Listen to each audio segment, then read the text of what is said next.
내가 여호와를 기다리고 기다렸더니 귀를 기울이사 나의 부르짖음을 들으셨도다. 나를 기가 막힐 웅덩이와 수렁에서 끌어올리시고 내 발을 반석 위에 두사 내 걸음을 견고하게 하셨도다. 새 노래 곧 우리 하나님께 올릴 찬송을 내 입에 두셨으니 많은 사람이 보고 두려워하여 여호와를 의지하리로다. 성경은 하나님의 말씀입니다. 아멘.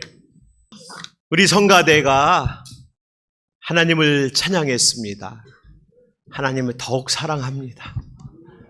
여러분들도 하나님을 더욱 사랑하시는 줄 믿습니다.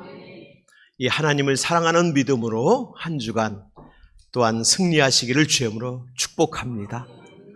여기 성가대 전에 하셨던 분 성가대로 이제 복귀해 주셨으면 좋겠습니다. 그래서 성가대 하시던 분들 다시 성가대에 힘을 내서 함께 찬양을 하시면 정말 큰 힘이 되겠습니다. 얼마 전에 이 권사님이 교회 화분에 꽃씨를 심으셨습니다. 누가 돌보지도 않고 거름도 주지 않은 땅이라 척박한 땅인데, 목사님 여기 꽃씨를 심었으니 생각날 때마다 좀 물을 주세요. 그래서 알겠습니다. 제가 매일 주겠습니다. 그리고 나서 그 다음날 아침에 이렇게 일어나 보니까 이 꽃들이 시들시들한 거예요. 그래서 물을 또 열심히 줬죠. 그랬더니 이 꽃들이 고개를 바짝 들고 바람이 부니까 좋다고 하늘하늘거리고, 그런데 그 땅이 척박한 땅이라 뜨거운 햇빛이 내쬐니까 또 고개를 푹 숙이고 죽겠어 하는 것입니다. 그래서 또 저는 호스를 갖다가 물을 열심히 줬습니다. 그랬더니 지금 잘 자라고 있습니다. 제가 그 꽃에 물을 주면서 그런 믿음의 마음이 들었습니다. 그래, 우리 성도들도 이렇게 한 주간 살아갈 때 힘이 들고 외롭기도 하고 또 여러 가지 문제들이 많이 생기겠지. 그러나 하나님이 은혜 주시면 다시 일어날 수 있다. 하나님이 은혜 주시면 해결된다. 하나님이 역사하시면 우리는 다시 찬송할 수 있다. 그런 믿음이 생겼습니다. 저희들이 열심히 여러분들 위해 기도할 테니 여러분들도 순간순간마다 주님이 은혜 주심을 믿고서 힘을 내시는 이번 한 주간이 되시기를 또한 주의 이름으로 축원합니다. 오늘 다윗이 이렇게 그래서 찬송을 합니다. 우리 1절 말씀 함께 읽겠습니다. 시작. 내가 여호와를 기다리고 기다렸더니 귀를 기울이사 나의 부르짖음을 들으셨도다. 아멘. 여기 보면 다윗이 여호와를 기다리고 기다렸다, 그렇게 오늘 말씀을 합니다. 여러분, 왜 여호와를 기다렸을까요? 어디서 기다렸을까요? 무엇 때문에 여호와를 기다리고 또 기다릴까요? 2절 말씀 한번 읽어보겠습니다. 시작. 나를 기가 막힐 웅덩이와 수렁에서 끌어올리시고 내 발을 반석 위에 두사 내 걸음을 견고하게 하셨도다. 아멘. 여기 보면은 수렁이 나옵니다. 또 웅덩이가 나옵니다. 다윗이 기가 막히다 그런 거는 갑자기 그런 거죠. 내가 원하지도 않았는데 어느 날 갑자기 깊은 웅덩이에 빠져가지고, 그리고 그 웅덩이가 벗어날 수 없는 수렁과 같은 그런 상황이 되어버렸다는 것이죠. 그래서 거기서 기다렸다는 것입니다. 사랑하는 성도 여러분, 우리에게도 깊은 수렁이 있습니다. 어떤 사람은 건강일 수가 있고, 어떤 사람은 명예에 실추되는 문제가 될 수 있고, 어떤 사람은 자녀의 기도 제목이 될 수 있고, 어떤 사람은 또 물질적으로 정말 어려운 깊은 웅덩이에 빠진 그런 인생의 문제들을 우리가 만나게 됩니다. 그러면 그곳이 과연 헤어나올 수도 없고 빠져나올 수도 없는 그런 곳일까요?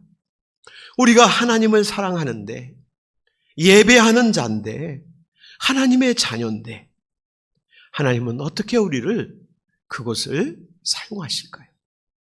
사무엘상 23장에 보면은 이 다윗이 이러한 깊은 웅덩이와 그것이 빠져나올 수 없는 수렁과 같은 상황이 자세하게 나옵니다. 다윗은 사울 왕의 총애를 받았습니다. 그래서 사실은 승승장구했습니다. 그런데 어느 날 갑자기 이 왕이, 사울 왕이 다윗을 싫어하는 거예요. 그래서 쫓겨났습니다. 뿐만 아니라 다윗을 어떻게 하면 죽여야 되겠다. 내 앞길에 방해가 된다. 사울 왕이 하면서 추적합니다. 그러니까는 왕을 피해 다니는 신세입니다. 목숨이 풍전등화와 같죠. 그런 상황에서 어느 날 이 다윗에게 자기의 민족 그일라 백성이 블레셋의 공격을 받아서 어려움을 당하고 있다 하는 소식이 들려집니다. 여러분은 어떻게 하겠습니까? 내 처지도 어려운데, 누가 어렵대, 힘들대, 마음이 참 정말 어려워한데, 그런다면 여러분들은 무엇을 먼저 하시겠습니까? 내 처지 이런데 내가 무슨 그런 섬김을 할 수 있을까? 다윗도 내 처지가 이런데 이런 문제를 어떻게 하게 될까? 그래서 하나님 앞에 기도했습니다. 성경에 보면 하나님께 묻고 또 물었다는 겁니다. 이 다윗은 하나님 믿는 하나님 백성인데 어려운 사람을 보면은 도와줘야 되잖아요. 그런데 내 처지가 또한 도움을 받아야 되고 내 처지도 정말 어려운 상황이에요.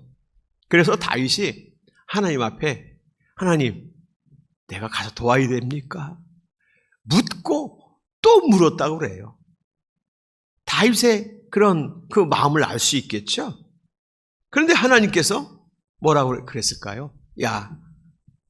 너 아니더라도 다른 사람이 있어. 그러는 것이 아니라 가라.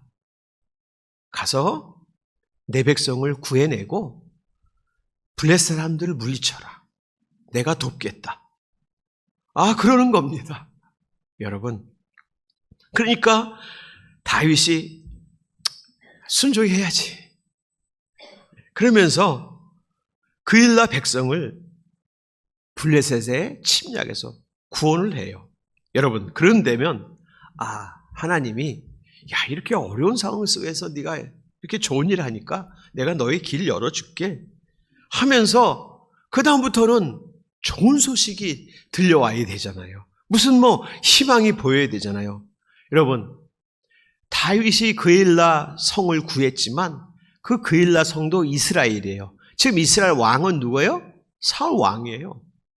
다윗을 반대하는 사울 왕이 통치하는 성이 그일라예요. 그러니까 금방 정보가 사울 왕에게 올라갔죠.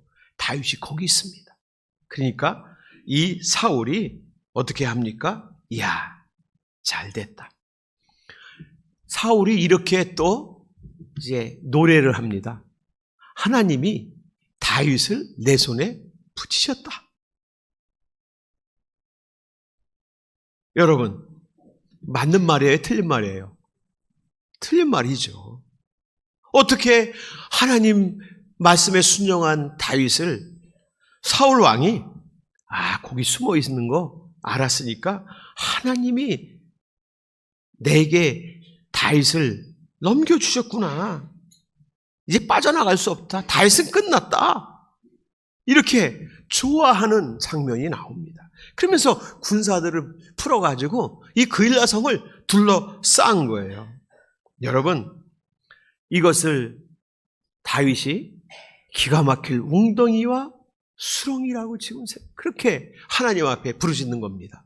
내가 수렁에 빠졌습니다. 여러분, 우리도 좋은 일 했는데 위기가 찾아옵니다. 아니, 좋은 일은 두 번째라도 내가 하나님을 믿었는데 자꾸 어려운 일이 계속이 돼서 그것이 내 삶을 위태위태하게 하는 경우를 보게 됩니다. 내가 남을 살리려고 했는데 자기 생명을 내놓아야 되는 그런 뉴스도 보잖아요. 그렇잖아요? 여러분, 우리 인생이 그렇습니다. 내가 잘 살아보려고 했는데 손해가 와요. 가정을 지키려고 애를 썼는데 오히려 가정 안에 조금 갈등이 더 생기는 걸 보게 됩니다. 교회를 섬기려고 했는데 성도들끼리 오해가 생겨가지고 오히려 마음의 상처를 서로 받는 경우가 생기는 거예요. 여러분, 그때 우리는 그런 생각이 드는 거죠. 하나님 뜻대로 살려고 했는데 왜 더 힘들어집니까?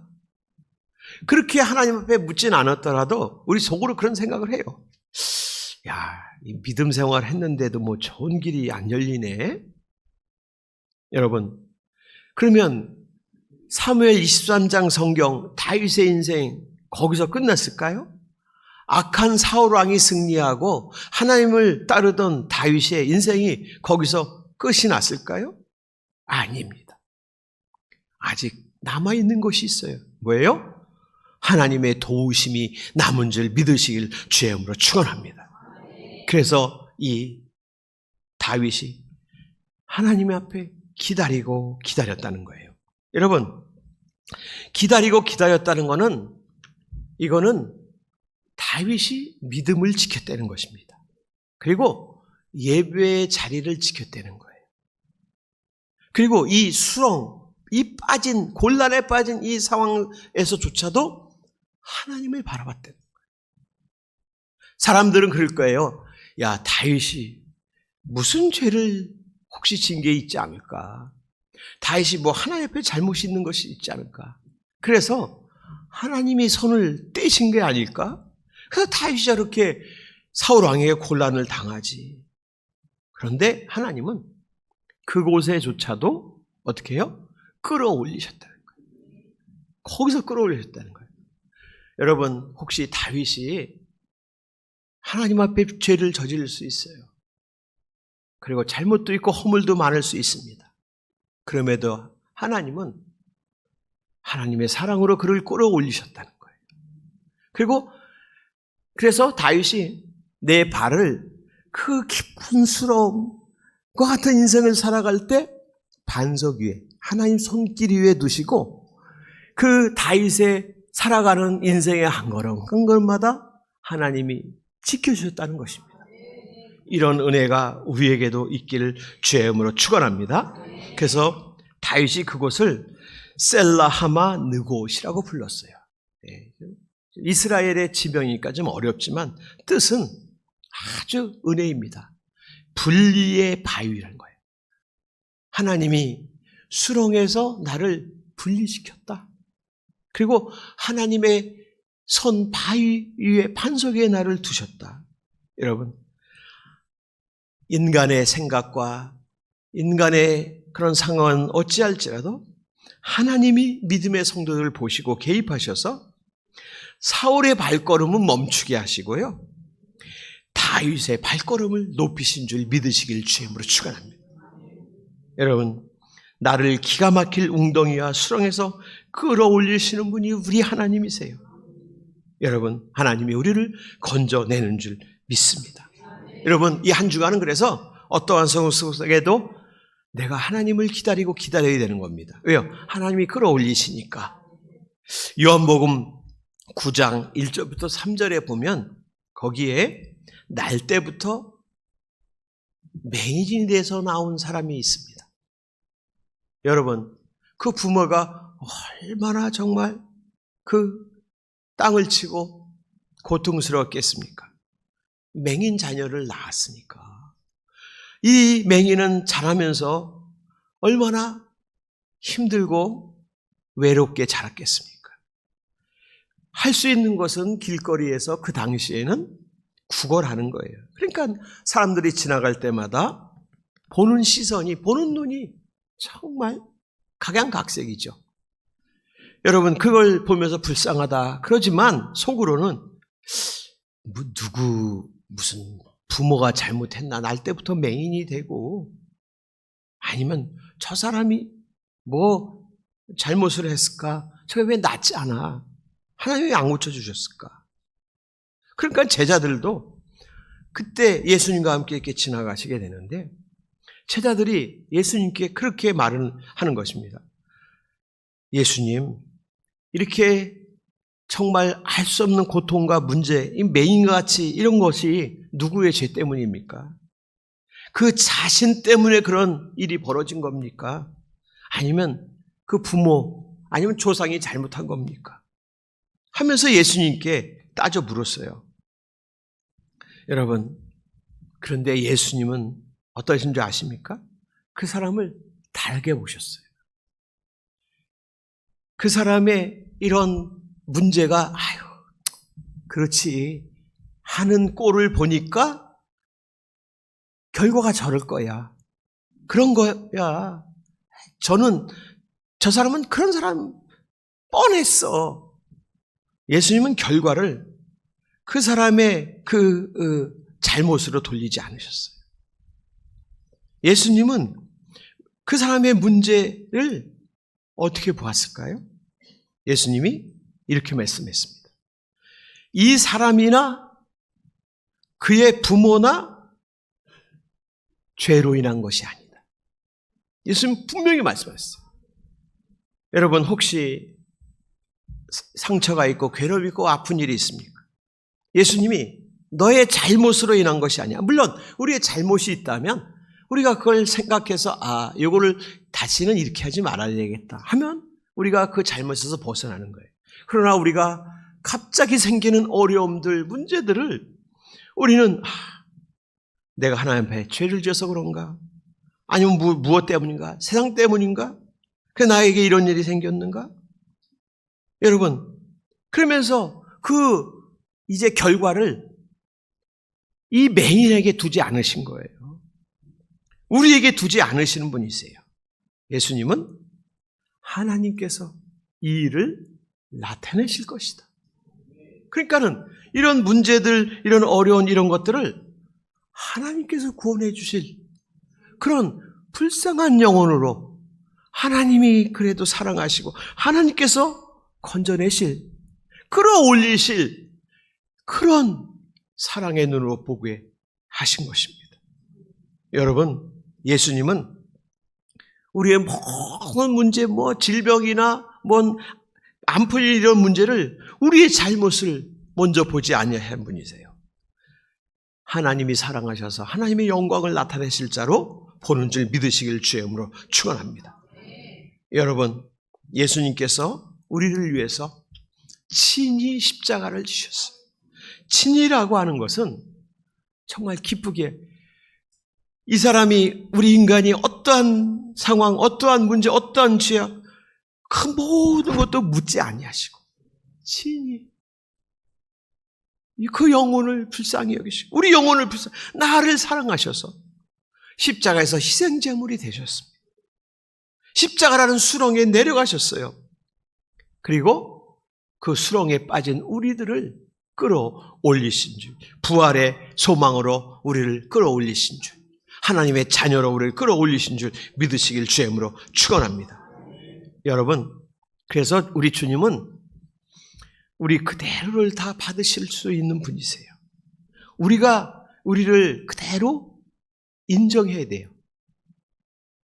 그러면서 하나님이 우리를 사랑하시고 하나님이 나를 통해서 상처와 실패와 질병과 연약함과 과거의 문제 가운데서 우리를 낙심케 하시는 것이 아니고 너는 하나님의 영광을 나타낼, 너는 귀한 존재야 하시면서 하나님의 은혜를 시작하시는 줄 믿으시길 주의 이름으로 축원합니다. 그래서 이 맹인을 예수님이 불러주셨어요. 그리고 그 맹인을 보게 하신 줄 믿으시길 주의 이름으로 축원합니다.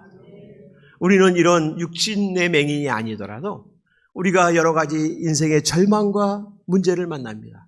그때 우리는 영적인 맹인이 돼요. 안 된다. 내가 왜 이렇게 했을까? 자책하면서 스스로가 약해집니다. 그러나 여러분, 다윗은 어떻게 했죠? 그 속에서 내가 죄인이지만 하나님의 은혜가 있다 하면서 기다리고 또 기다리는 믿음을 가진 줄 믿습니다.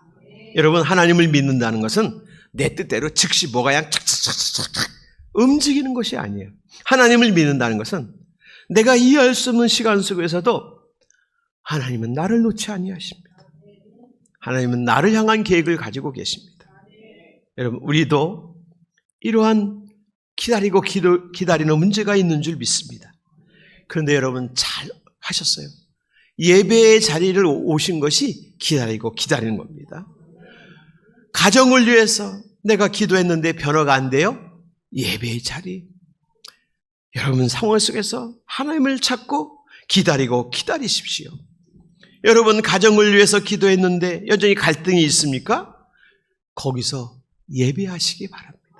하나님의 손을 붙드시기 바랍니다. 직장과 상업의 현장에 정말 뭐가 좀 열려져야 되는데 아직도 현실이 답답하십니까? 하나님이 보고 계셔요. 하나님이 준비하고 계셔요. 그래서 이사야 25장 9절에 이렇게 말씀합니다. 하나님은 우리의 하나님이십니다. 우리가 그분을 기다렸더니 그분이 우리를 구원하셨습니다. 여러분의 믿음의 기다림은 결코 헛되지 않음을 여러분 믿으시길 주의 이름으로 축원합니다. 그래서 오늘 여러분 이 찬송을 우리 함께 부르면서 하나님, 우리를 만나 주십시오. 오늘 주님의 자리에 나왔습니다. 우리의 마음을 어루만져 주십시오. 혹시 여기 더 이상 버티기 힘듭니다, 하나님, 그런 분 계십니까? 거기서 하나님은 끌어올리실 수 있는 것이에요. 주님, 저를 불쌍히 여겨 주십시오. 여러분, 가족을 위해서 기도하는 분 계십니까? 주님, 내 힘으로 나는 아무 도움이 안 됩니다. 하나님이 끌어올리시는 분이십니다. 여러분, 하나님의 때에 하나님의 방법으로 지켜주실 믿습니다. 우리 한번 이 찬양을 부르면서 우리의 모습도 보고 또 우리의 또 이웃의 모습도 보면서 우리 하나님을 찬양하겠습니다. 우리 찬송하겠습니다. 주 나의 모습 보네 상한 나의 맘 보시네 주 나의 눈물 안에 홀로 울던 맘 아시네 주 사랑 내게 있네 그 사랑이 날 채우네 우리 손을 가슴에 얹고 찬양하겠습니다. 주는 내게 있네 그 은혜로 날 채우네 세상 소망 다 사라져가고 주의 사랑은 끝이 없으니 살아가는 이 모든 순간이 주의 힘을 나는 믿네 아멘. 우리 성가 찬양단 그대로 남으시고 우리 음악에 맞춰서 우리 한번 하나님 앞에 마지막으로 부르짖으면서 우리 기도하고 결단의 찬송을 하겠습니다. 하나님 아버지, 우리에게도 기가 막힐 웅덩이와 수렁 같은 인생의 자리가 있습니다. 그러므로도 우리는 믿습니다. 주님이 우리를 버리지 아니하시고 우리의 부르짖음을 들으시는 주님을 찬양하길 원합니다. 다윗이 그엘라 광야에서 위기를 만났을 때 건져주신 하나님, 우리 선곡계 성도들의 가정과 자녀들의 삶 속에도 하나님께서 건져주셔서 오늘 3절 말씀, 새 노래 곧 우리 하나님께 올릴 찬송을 내 입에 두셨으니 많은 사람이 보고 두려워 여호와를 찬송하고 의지하리라 했습니다. 우리를 보고 하나님을 찬송하게 하시고 우리를 보고 살아계신 하나님이 세상 가운데 하나님 믿지 않는 영혼들에게도 믿지 않는 가족들에게도 나타나게 하여 주시옵소서. 우리 가정에 새 찬송을 주시옵소서. 우리 교회에 새 찬송을 주시옵소서. 우리에게 새 은혜를 주시옵소서. 우리 주여 3번 부르짖어 기도하겠습니다. 주여 주여 주여. 아버지 하나님, 우리 성도들의 기도를 들어 응답하여 주시옵소서. 우리 성도들의 눈물을 주님께서 보시옵소서. 우리 성도들의 낙심한 마음을 주님 보시고 그 웅덩이에서 끌어내 주시옵소서. 주님의 응답이 아직 보이지 않아도 기다리는 우리 성도들을 주님 붙들어 주시옵소서. 그래서 저들의 입에서 새 노래로 주님을 찬양하게 하여 주시옵소서. 주님을 찬양하며 살겠습니다. 새로운 결단을 주시옵소서. 아버지 하나님, 우리 성도의 삶을 새롭게 하여 주시옵소서. 주님의 반석으로 붙들어 주시고 역사해 주시옵소서. 하나님 아버지, 우리 성도의 삶을 새롭게 하여 주시옵소서. 가정을 새롭게 하여 주시옵소서. 우리 성도의 가족을 지켜주시고 저들의 상처와 눈물과 연약함도 하나님의 영광을 드러낼 수 있다는 확신을 주셔서 이제 하나님을 찬송하게 하여 주시옵소서. 하나님의 영광을 드러내는 삶으로 인도하여 주시옵소서. 주여, 우리 선곡회 성도들을 사랑하여 주시옵소서. 선곡회 성도들을 주님 인도하여 주시옵소서. 역사하여 주시옵소서. 도와 주시옵소서. 하나님 아버지, 주님을 찬양하는 우리 성도들이 되기를 원합니다. 어떠한 자리, 어떠한 형편, 그 어떠한 일에서도 무엇보다도 주님을 찬양하여 주님께서 그 인생의 어려움 가운데서 건져내시고 거친 셋박 가운데 주님의 손으로 우리의 발걸음을 인도하시는 은혜를 나와 우리 자녀와 우리 가족과 우리 가정과 우리 이웃들이 만날 수 있도록 우리를 사용하여 주시옵소서. 이제부터 우리의 입술 속에 하나님께 날마다 드리는 새 찬송을 부르게 하시고 하나님의 은혜를 바라보면서 승리하는 한 주간 되게 도와 주시옵소서. 예수님의 이름으로 기도합니다.